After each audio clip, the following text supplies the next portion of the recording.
Today on this Sonic Obsession, a look at a couple of old releases coming back to us very soon in a bunch of different ways.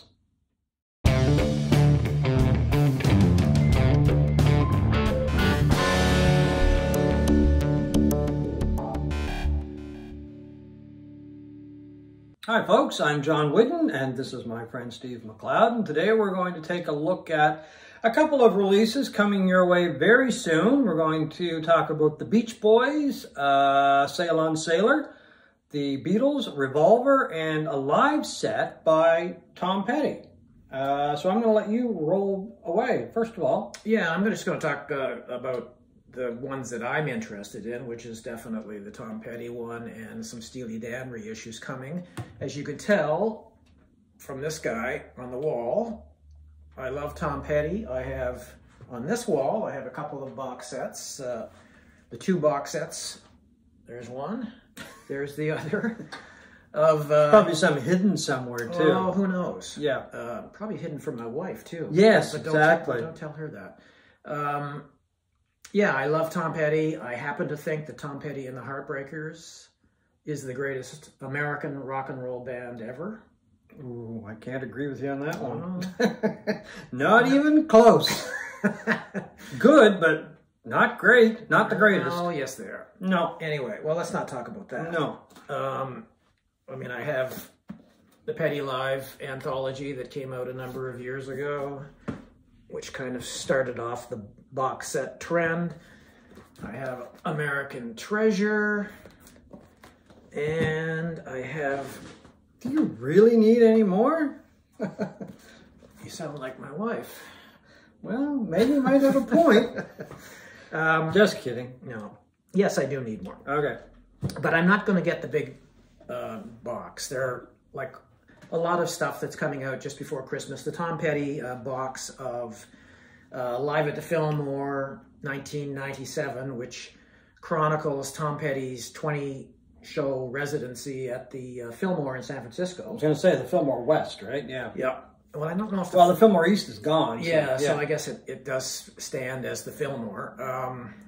It's coming out on, when is the date on this? Released on November 25th in a number of formats, which is the thing to do these days. Mm-hmm. There are 6 LP deluxe versions, and then there's the 6 LP Uber Deluxe. And really, it's just a question of all the little extras that they throw into these things. There also is going to be a 3 LP version, which that's the one I can go for. To your point, vinyl. Yeah, I can't, and a bunch of CD iterations of it. I can't really justify buying another. To your point, yeah. A Tom Petty box, especially, you know.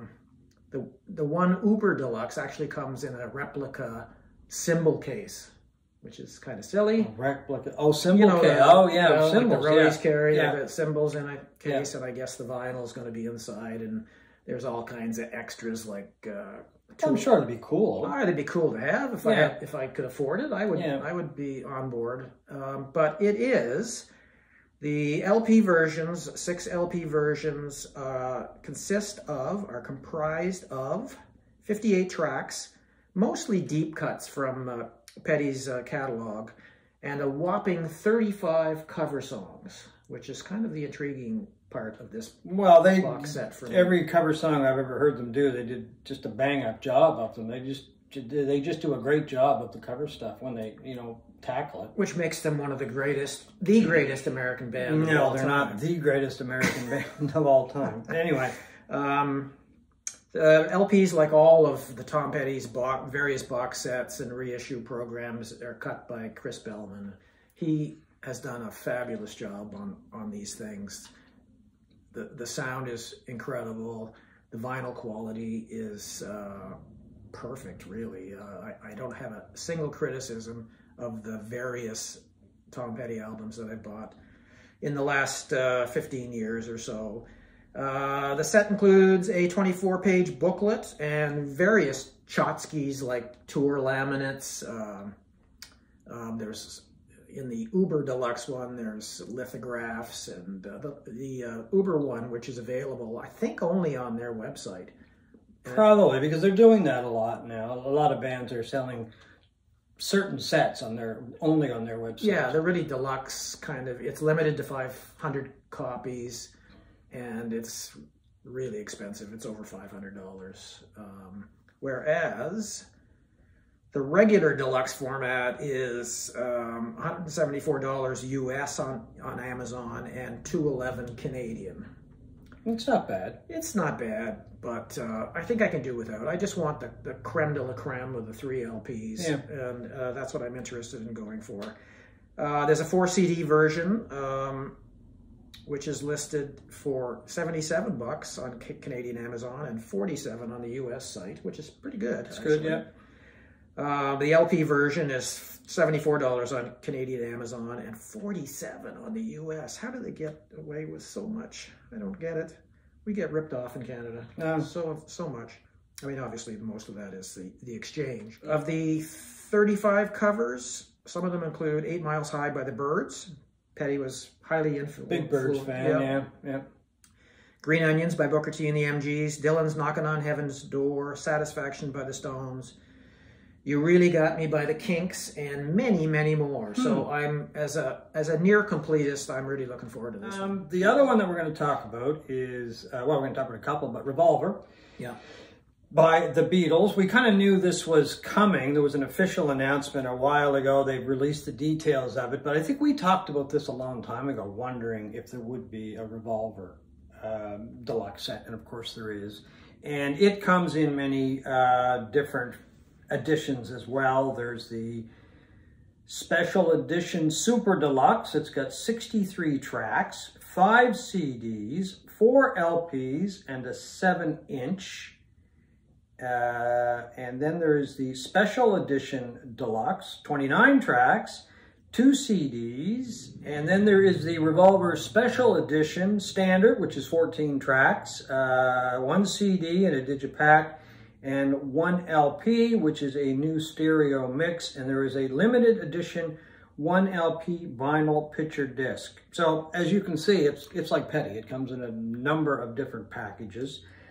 Some of the other things included, there is a beautiful book, as they call it, with Paul McCartney's foreword, an introduction by Giles Martin. There's actually an essay by Questlove. Yeah, I saw that. I didn't know that Questlove was a Beatles fan. There's also some notes and chapters, track notes, that kind of thing by Kevin Howlett, who is a very well-renowned Beatles historian. There's a bunch of images of handwritten lyrics, tape boxes, recording sheets, print ads and extracts from Klaus Voormann's graphic novel, Birth of an Icon, Revolver. I'm not familiar with that. Are you? No. Never heard of it before. But Klaus Voormann was a bass player, and he also did the design for Revolver. He was a graphic artist, as well as a musician. So anyway, that's coming on October 28th. You said that you thought that you heard the date was changed, but we've checked. That's what we get. Yeah, we just checked Amazon and the Beatles website, and it both says October 28th. So yeah, let's go with them. So some of the things on here, there is of course the album itself, and then there are different takes of Tomorrow Never Knows. There's different takes of Got to Get You Into My Life, Love You Too, Paperback Writer, And Your Bird Can Sing, I'm Only Sleeping, Yellow Submarine, Here, There, and Everywhere, She Said, She Said. So are there mono and stereo versions of this coming out? Well, as I understand it, there's on the Super Deluxe, there's the stereo version, and there will be a mono version as well. But I haven't seen it listed anywhere that you could buy just the mono album separately. Right? So I don't know. It might be something that they'll issue later. Yeah, I suspect they're not. I mean, those things are going for a fortune. The individual mono Beatle albums that were reissued several years ago, and of course the mono box set that you and I have on CD. But I also have quite a few of the mono vinyl versions that came out of that box. I suspect at some point they're going to have to reissue the mono box and vinyl. I mean, the demand is so high. You know, if you want to buy one of these box sets, it's going to cost you a couple $1,000s. Oh, I know, that's the thing. Crazy. I mean, but I don't know why they just don't do it, or at least sell them on Well, album. I mean, this is what they do. They market. I mean, it's a brand. The Beatles are a brand, and you wait. Maybe next year they'll reissue the whole box set in mono. I mean, yeah, and the thing is that the demand for the Beatles material doesn't seem to go away. I mean, it just keeps growing and growing and growing because there's a whole new generation of people that listen to the Beatles. I mean, I think I've told you about a little kid that lives down the street from me. He's like 6 or 7 now. He's a big Beatles fan, and his sister too. So, you know. So are you getting this? I haven't made up my mind because unlike you, when I say the Beatles, excuse me, are the greatest band ever, I know I'm speaking the truth. So I may have to spend all that money and buy it, or put it on my Christmas list. I don't disagree with you. I think they're the greatest band of all time, but I'm not buying this. Are you? No. I just, you know, unless it's Tom Petty, I typically don't like archival stuff. You know, they're interesting to listen to, but I just don't own a lot of stuff that. Well, I don't know which one didn't come out on the studio version. Yeah, I don't know which one I'll get. I'm going to get one of the packages, yeah. But you bought the other ones. You bought Pepper, you bought... Pepper, Abbey Road, Let It Be. Yeah. And that was it, right? Yeah. Sgt. Pepper. No, yeah, Sgt. Pepper, Let It Be, and Abbey Road. Yeah. And you can, I mean, you can make book that Rubber Soul will be next. I mean, oh, yeah. You know, that's coming next year for Christmas, just in time for Christmas. I'm going to make that prediction right now. Yeah. So, anyway. One of the other ones I want to talk about today is Ceylon Sailor. It is a package of Beach Boys material. It brings together 2 albums, Carl and the Passions and So Tough, and Holland from 1972 and 1973. It's basically a companion piece or a follow-up, whichever way you want to put it, to Feel Flows, which came out, I guess it was about a year or so ago. And that combined some of the material from the Sunflower and the Surf's Up sessions. So this one is, once again, comes in a bunch of different sets. Hard to keep track of them. It is. That's why we have to refer to our notes. There's a 6 CD Super Deluxe. There is a 5 LP vinyl version. There's a 2 LP, and there's 2 LP and 7-inch, and a 2 CD Deluxe. And this is coming out November 18th. So, of course, it brings together the albums, and it brings together, of course, a lot of other material that hasn't seen the light of day. Well, some of it might have, but it's being packaged all together.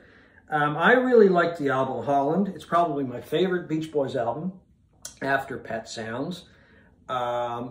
Ironically, I got to meet Bruce Johnson, spend an afternoon with Bruce Johnson, who was the new Beach Boy when I talked to him in 1982, even though he had joined in the mid-60s. But, you know, he's always going to have that tag, right? The new Beach Boy. And he still plays with Mike Love in a combination of, with different people, and they tour as the Beach Boys. And I think Al Jardine and Mike Love, not Mike Love, but Al Jardine and Brian Wilson play every once in a while together as well.